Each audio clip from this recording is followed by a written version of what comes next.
NFL trade deadline still 3 weeks away, but what do we have here? Davante Adams to the Jets. It's official. What it solves, what it doesn't. Amari Cooper to Buffalo. What it means for Josh Allen and the Bills offense. And news of the day from Pittsburgh. Mike Tomlin has a plan for QB1. We'll give you an update around the horn.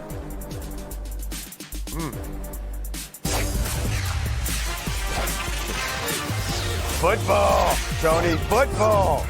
Let's go. Easy move for Amari. 3 hours up right here. New York Jets, another game of what ifs and flags.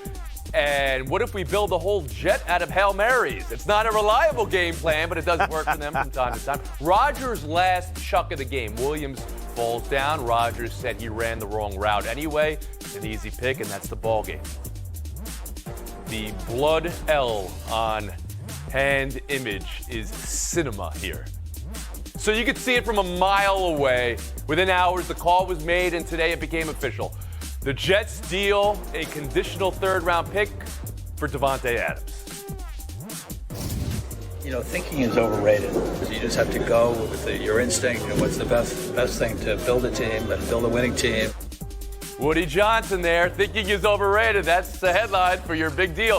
What does Davante Adams do for the Jets around the horn to New York, Frank Isola? Well, it certainly caters to Aaron Rodgers, is what the Jets have been doing since the moment he stepped foot inside their practice facility. It'll make them better, but let's be honest here. Look at what happened last night with the penalties, and for the second straight week, Aaron Rodgers threw to the wrong team on the biggest possession of the game. So he's got to be better. And remind me, where are all the big playoff games Davante Adams was playing in Las Vegas? He's a good player, don't get me wrong, but this idea that he's going to set the world on fire, Jets have a lot of issues. They thought they got rid of it when they fired their coach. They look like a pretty undisciplined team last night. Marcel Louis-Jacques, what does Davante Adams do for the Jets? Let me ask you, Tony, is he going to block? Is he going to block for Rodgers? Is he going to run block? Because they're 25th in pass block win rate. They're 28th in run block win rate, and they can't run the ball. They're second to the worst rushing team in the NFL right now. Like Frank said, there are more problems than just who Aaron Rodgers is throwing to. But I will say, obviously, it makes them a better receiving core. Davante Adams is better than Allen Lazard, and he is better than Mike Williams. But there is monumental pressure now on both him and Aaron Rodgers, because this is the second time Davante Adams has forced his way out of a team to a situation he deems better. Is he actually going to show up? Again, like Frank said, there were no results in Las Vegas. And then Rodgers, this is your team now, man. If you can't succeed here, there's nobody else left to blame. Saleh has been out of that door. So I'm interested in how this works out. Tim Kalishaw. Thinking is overrated. That's the Cowboys' motto. It's interesting to hear Woody Johnson say that. It's my co-panelists are thinking a little too much or a little too deeply. It's simple. Davante Adams is Aaron's guy. He's much better and more reliable than Mike Williams. Put him out there. Go back in time. Put him out there for that throw with 2 minutes to go, and you might be tied for the East. Now, you can't do that, but you can get a lot better. Garrett Wilson is finally coming around with Rodgers. Now you got two threats. I think that will get Breece Hall in the running game going if you can throw the ball more consistently. In that division, I think the Jets still have a chance, despite the coaching move and some of the other dumb things they did. This was a good move. And George Dano. Tony, this is all about comfort, okay? Those two guys are comfortable with each other. They were apparently just on the Pat McAfee show together not too long ago. Speaking of which, Aaron's last appearance on the Pat McAfee show saying, that he took umbrage with anybody who thought he was running the organization. Oh, really? So the coach is gone. Now your best friend, right, is here. And the guy that you ripped yesterday, now there's reporting he may be gone, the receiver and Mike Williams. So who's running the organization again? Nonetheless, Aaron Rodgers and Davante Adams now have a bullseye on their back, because if they can't salvage this, then there's no one to blame but themselves now. 2 straight times, 3 overall this season, Aaron Rodgers has had a chance to put a drive together to win the game for the Jets. He has not been able to do that. That's what they brought him here for, to be the savior, and he has not been able to accomplish that. And with Adams, I question, are you trying to go to the best situation to win, or are you trying to go to the best situation to be comfortable and put up numbers with a guy you're familiar with? That, to me, is the key to all of this. And There's a lot to be deciphered still. Just looking for a path to contention in some way. Frank, any solace in the last 2 weeks? Minnesota's a good team, came down to the last possession, and the Bills, and for the division tie, came down to the last minute or so. Any solace in that? I think you're 100% right. Minnesota's an outstanding defensive team, and I think that's what the Jets have to look forward to. The idea they could have been in first place if they won the game. There are things they have to shore up. Field goal kicking would be one of them. That sent them back. But how about when they had the go-ahead touchdown on a run? What happened? Holding. That's the problem with this team. So, yeah, thinking is overrated. Impulse control is not overrated. And I think overreacting to firing the coach and overreacting after a loss last night kind of set them back a little bit. Well, Marcel, you want back in, please?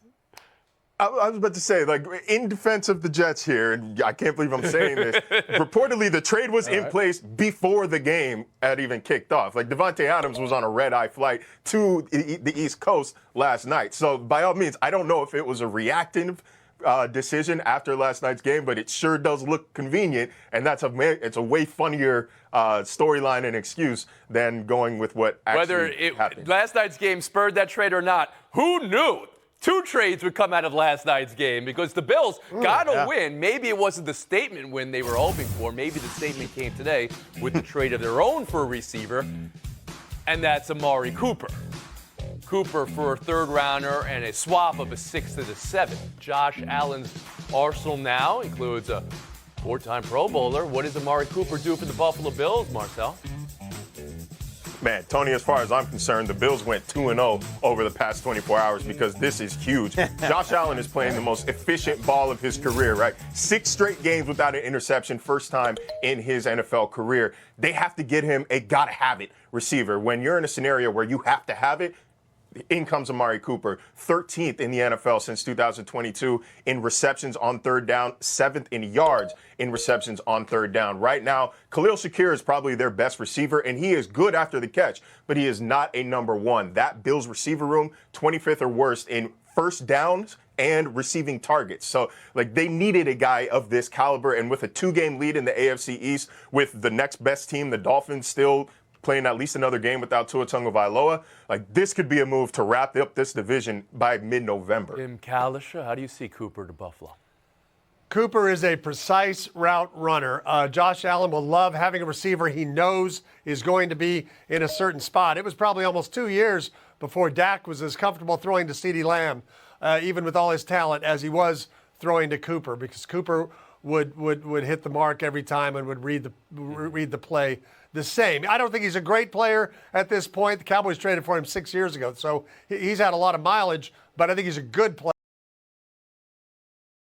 What are we talking about? Like, he was a good player last year, Amari Cooper. And here's the deal. Josh Allen is playing at an MVP-type level. You're talking about 21 games in his career, Tony, where he's had 2 passing touchdowns, 1 rushing touchdown, 7 going back to the beginning of last season. Only Cam Newton has more in the history of the game. So you got to strike while the kettle is hot, and he's playing at the level that he's playing. You bring in Amari to a group that's good-ish, but not really very good. Like, he settles them down in a place where you now have a real pecking order with that particular receiving group, and that should open the running game, which we saw earlier from James Cook and less so from Josh Allen because they need him to stay healthy.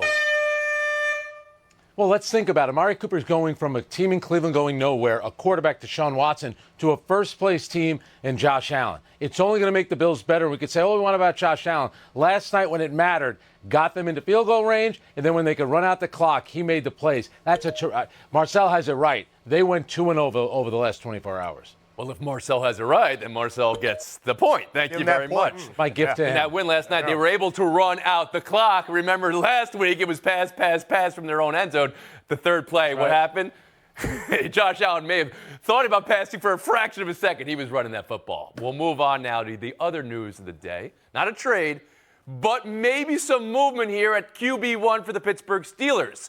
Mike Tomlin calling it an open competition now with a healthy Russell Wilson. Let's take a listen from Tomlin today. I'll acknowledge that Russ proved his health last week, man, and we're looking hard at it this week. It is up for consideration. Doesn't necessarily have anything to do with what Justin has done or has not done. But really, we're just going to roll the ball out and let both guys work and make decisions from there. Sitting at 4-2 with Justin Fields. Is Tomlin playing this right, Tim? Open competition between Wilson and Fields? Tony, do you know what football practice looks like in October? Do you know how little evaluation you can get out of two quarterbacks playing in a couple of practices in the middle of the week? I think the decision has been made. Russell Wilson is going to get his chance. Fields has got him to 4-2. Fields can't get the ball to George Pickens very often. I think they believe Russell Wilson can. So you think this decision's already been made, and you're all right with it? Wilson in, Fields out, even though the team's got 4-2 record with Fields, it sounds like. I think you got to try to get a little better, a little more dynamic on George offense. Sedano, how about you? How's Tomlin playing this by your eyes? 100% this has already been made. It would have been Russ if he was healthy from the beginning, I think, Tony. But look, what Mike Tomlin has shown you, if you're a quarterback, he doesn't care about your feelings. He cares about trying to get wins and making sure they get as many as possible. Kenny Pickett led them to the playoffs, okay, and then got booted for Mitchell Trubisky or Mason Rudolph or whoever it was. They've gone through so many quarterbacks, it doesn't matter. Okay. Frank Isola, team's 4-2. All right, that's a solid start. Are you changing quarterbacks mid-season like that? You know what? I might go another week, but I think Mike Tomlin, he's there every day in practice, and Mike Tomlin's been doing this long enough where he knows when to push the right buttons. Remember this, too, 26 in yardage, 20th in points under Justin Fields. But to your point, Tony, the idea is to win. And I laugh when Tim says they need to become more dynamic. The Pittsburgh Steelers dynamic, they're the complete opposite of dynamic, but they just know how to win. Dynamic Pittsburgh, I'm not so sure about. Marcel Louis-Jacques. Tony, Justin Fields did exactly what you want your backup quarterback to do, right? Which is don't turn the ball over, keep the ship afloat, and don't do things that actively hurt your team. 10 touchdowns, total touchdowns, 2 total turnovers in 6 games. That's pretty darn good for a backup quarterback, but let's not act like this is Colin Kaepernick and Alex Smith. Like, he's not setting the league on fire. He's still 20th in QBR. I think that Russ... But is Russell Wilson on the opposite side of that, Marcel? Sorry to interrupt. Is Russell Wilson on the opposite side of that giving you any belief in the last 2 years that he's the guy who can do that, Marcel? I think that veteran experience and the ability to run an offense at a higher level than Justin Fields is what gives him the higher ceiling here. But Justin Fields' rushing ability kind of masks the Steelers' pass blocking struggles. So I think they're going with upside with after the horn. Yeah, I don't think Wilson necessarily is going to change things, but Pittsburgh does. They traded for him, so you got to give him a look, and now is the time to do it. Even against the New York football Fields, team. who they traded for, they signed Wilson. Maybe But I they hear made him what a you're saying. promise. Buy or sell next. Yankees 5, Guardians 2. Carlos Rodon, more of a thinker than an emotive pitcher this time around. 9 Ks, no let up from him. Playoff Giancarlo Stanton is a monster. Greatness starts with G. Cleveland's pitching staff had 5 wild pitches. What was that? Frank, your game 1 takeaway. Well, my game 1 takeaway would be the end of that pitching rotation, or I should say the pitching staff, with Luke Weaver coming in. Tony, think about what he's done since they made him the closer on September 16th. 0 earned runs in 17 innings. Now you're going to say, well, you don't really judge relievers by earned runs. All right, opponent batting average, 100. Think about that, 105 to be exact. Stanton is hitting, and Juan Soto is hitting, and guess what this means? We're 6 New York wins away from a Subway. All right. Let's not get ahead of ourselves. Last night, Marcel, takeaway from game 1 of the ALCS. I think it's the rapid maturation of Rodon. You saw last time, his last start, fired up, animated, let's go after every pitch. Not acting like he'd been there. Acted like he was there last night, studying Garrett Cole, tried to be a robot, no emotion, all business, and it all worked out. If you're getting that kind of production and you're getting Juan Soto and Giancarlo Stanton hitting, it's all systems go for the Yankees. But Aaron Judge is not hitting. Is it all systems go? Tim Kalish, I turn to you. Yeah, it's not all systems go. Their cleanup hitter, Austin Wells, isn't hitting either, but Rodon pitched well, and as Frank said, the Weaver decision has been huge. Meanwhile, Cleveland got 3 starts out of Alex Cobb this season, put him in the playoff rotation for inexcusable reasons. He's had 2 bad starts now. George Sedano. Tony, to me, it's all about Rodon. When you look at him, he was under control. He talked about that in the postgame, but also physically as well. There was a good cut up yesterday on the internet about when he's trying to throw a little extra harder, put a little extra juice on it, he's twerking his head to the right towards third base. He was completely under control, looking right at the plate. 25 swings and misses, the most for a Yankee pitcher in the playoffs since 2008. That's a big number. Wow. Driveline Sedano over there with the biomechanics. Okay. Buy or sell two. Let's stay in New York, but let's not get ahead of ourselves, Frank. He's going to be unbearable. You are going to be unbearable this is the Subway Series. The Mets, they were shut out in Game 1. Has the magic run out? How will they? Boom! Leadoff home run, Francisco Lindor. And then later, Dave Roberts electing to walk Lindor. Not a bad move, but to load the bases for Mark Vientos. Vientos noticed it. We all noticed it. Grudge grand slams are growing on trees this postseason. Bing. George, what you buy, what you sell for Mets 7, Dodgers 3? Tony, I'm buying that the Dodgers are still in good shape, okay? I didn't love the Landon Knack as the second player to come out for the bullpen game because he's not really a bullpen guy, and his FIP numbers are not very good compared to his ERA numbers. So, look, I think they have set themselves up, though, for the rest of their pitching to look good. Their starters have been troublesome, but they now have the rest that they need to help them moving forward. Tim Kalisha? I still find it very weird that the Dodgers were in first place all year. They spend more money than anybody, and they've still hit the playoffs in a position where they've had 2 bullpen games in their first 7 games. Now, they may win because they've got a couple good starters and hitters, but those games in Queens are going to be tough. Mets mania is real up there. So? I don't hate, intentionally walking Lindor. He made contact on 5 straight pitches before that leadoff home run. Like, that's scary. And rocking a hard place with how Vientos is playing. I'm more concerned with the top half of the Dodgers lineup going 0 for 19 last night. Like, that can't happen. Ohtani 0 for 19 with bases empty as well. That's got to improve if they want to beat New York. Frank Isola. That's the stat, Marcel. Tony, that is he's going against the family and beating up on Aaron Judge. That the great Ohtani's struggling a little bit too. If you're Dave Roberts, you have to walk Lindor in that situation. He just took you out of the park on the first at bat. And you know what it all means, Tony? 6 more New York wins. Me and Mayor Adams, front row, Game 1 World Series. Okay, That's what all it right. means. You're not wrong. You're not saying you're factually correct. You're just going to be unbearable. We're trying to settle the ship here before that happens. Gonna be? Tim Kalisha, Frank Isola, thanks for your time. Taking a break here. Sedano, Marcel, Louis Jacques. Showdown next. Around the Horn is presented by the refreshing taste of Twisted Tea Hard Iced Tea. Please drink responsibly. Part of Happy Hour. George Sedano, Marcel Louis Jacques, good luck in Showdown. Showdown 1, Dan Campbell saying the Lions won't count out Aiden Hutchinson returning this season. Quote, he can will himself to find a way to get back. He's one of those guys. The mind can heal the body, end quote. Is mind healing the body the best strategy, or maybe a trade, as we know is in vogue in the NFL right now, for Max Crosby, as Darius Smith, or someone else you have in mind? George, around the horn to you. Tony, the mind can heal the body, but I don't know if it could heal it to the tone of potentially 25.5 sacks, which is what Aiden Hutchinson was on pace for this season. The Lions need to make a deal to replace that. Marcel?